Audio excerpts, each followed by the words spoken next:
You know that moment when you wake up and for just a second, you forget you're retired? Then it hits you. No emails to check, no meetings to attend, no reason to rush out the door. The clock ticks louder. The house feels too quiet. And that question creeps in. Is this really what I worked my whole life for? Let me tell you about my friend George. After 40 years as a school principal, he dreamed of retirement. All that free time for golf and grandkids. But 6 months in, he confessed something heartbreaking. I miss the chaos of the school hallway. I miss teachers popping into my office. Now whole days go by where I don't talk to anyone unless it's the cashier at the grocery store. George isn't alone. I've heard the same story from doctors, plumbers, teachers, CEOs, people from every walk of life who discovered that retirement, which is supposed to be their reward, left them feeling lost. Here's what I've learned after helping hundreds of seniors through this transition. That empty feeling isn't about being lazy or ungrateful. It's because we spent decades being valued for what we do, our jobs, raising kids, caring for parents, and suddenly society tells us we're supposed to be happy just being. That's a huge shift. But here's the good news. This isn't the end of your story. It's an incredible opportunity to write a brand new chapter where you get to decide what matters. Let me share some real-life strategies that have helped people like George and might help you too. First, let's talk about mornings. For most retirees, mornings are the hardest. Why? Because for 40-plus years, your mornings had structure and purpose. Now they're blank. George solved this by creating what he calls his non-negotiable morning thing. Every day before 9 a.m., he does 3 things. Makes coffee in his favorite mug, the one his staff gave him at retirement. Sits on his porch for exactly 15 minutes watching birds. Writes 1 sentence in what he calls his legacy journal. Something he wants his grandkids to know about him. Sounds simple, right? But here's why it works. That first hour sets the tone for your whole day.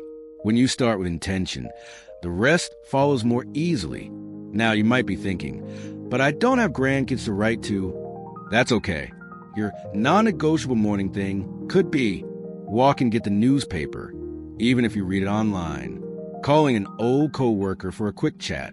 Practicing those guitar chords you've been meaning to learn. The activity doesn't matter as much as the ritual. It's about proving to yourself each morning, I still matter. My days still have purpose. Here's another game changer. The who needs me list. Retirement feels empty when we stop feeling needed. So make a list of all the people and places that genuinely need your skills and presence. For my neighbor Evelyn, it looked like this.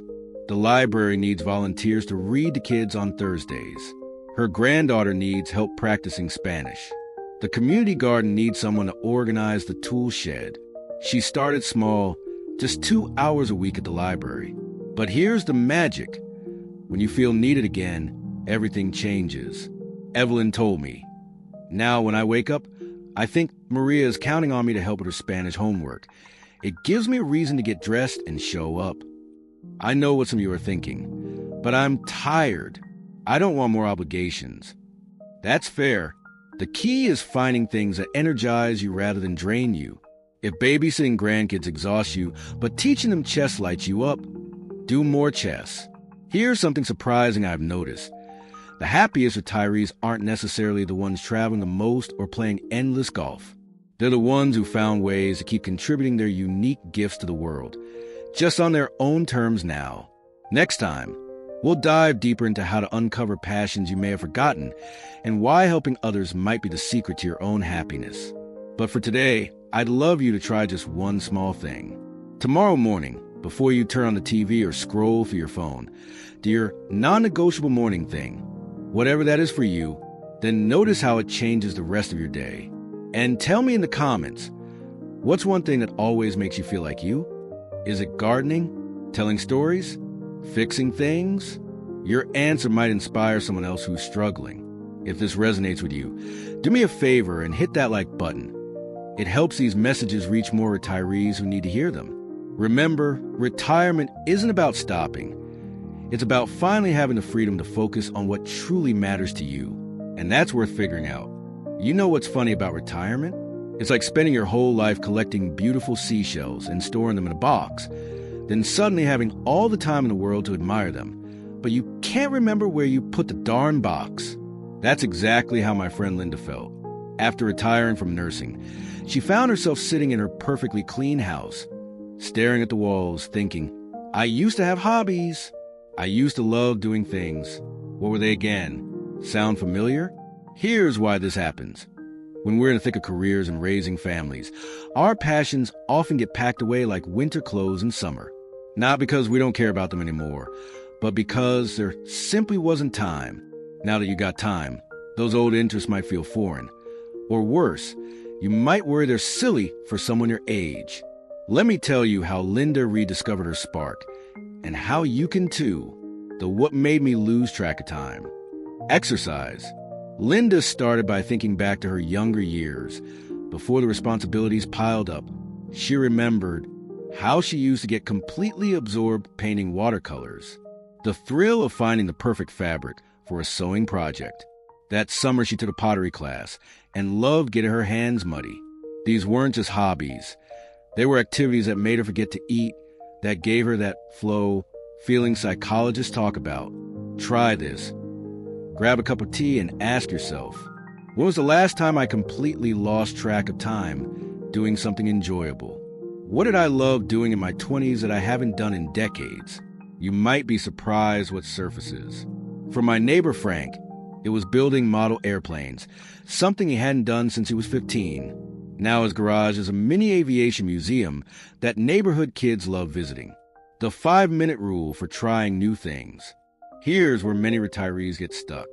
They think, if I take up painting, I need to commit to being the next Grandma Moses. No wonder it feels overwhelming. Linda discovered the magic of the 5-minute rule. Commit to trying something new for just 5 minutes. If after 5 minutes you're not enjoying it, you can stop guilt-free. This is how she rediscovered her love of gardening. She bought one small potted herb, thinking, I'll just keep this alive.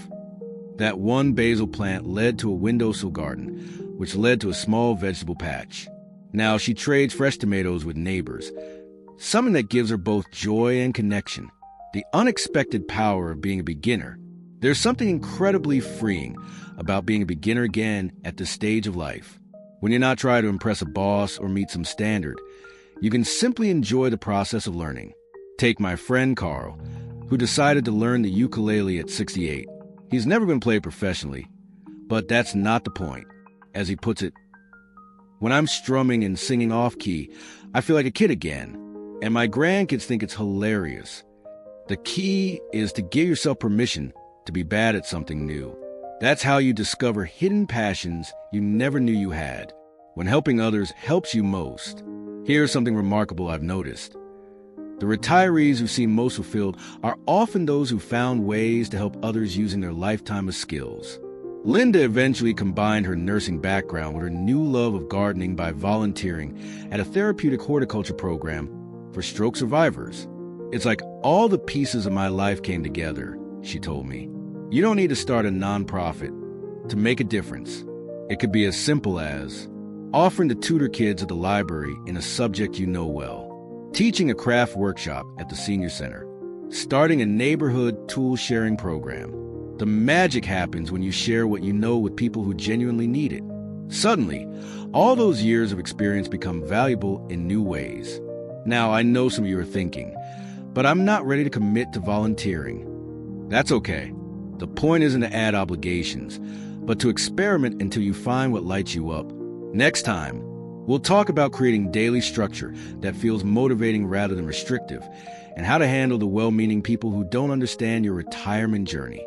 But for today, why not try this? Think of one thing you used to love that you haven't done in years, and give yourself permission to try it again, even if just for 5 minutes. Or consider how you might share one of your skills with someone who could benefit. I'd love to hear in the comments, what's something you used to love that you might want to pick up again? Or what's something new you've been curious to try? Your ideas might inspire someone else. And if this resonates with you, hit that like button. It helps these conversations reach more people navigating retirement. Remember, this isn't about filling time.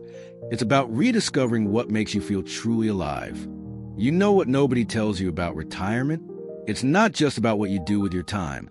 It's about how you structure it. Too much freedom can feel just as overwhelming as too little.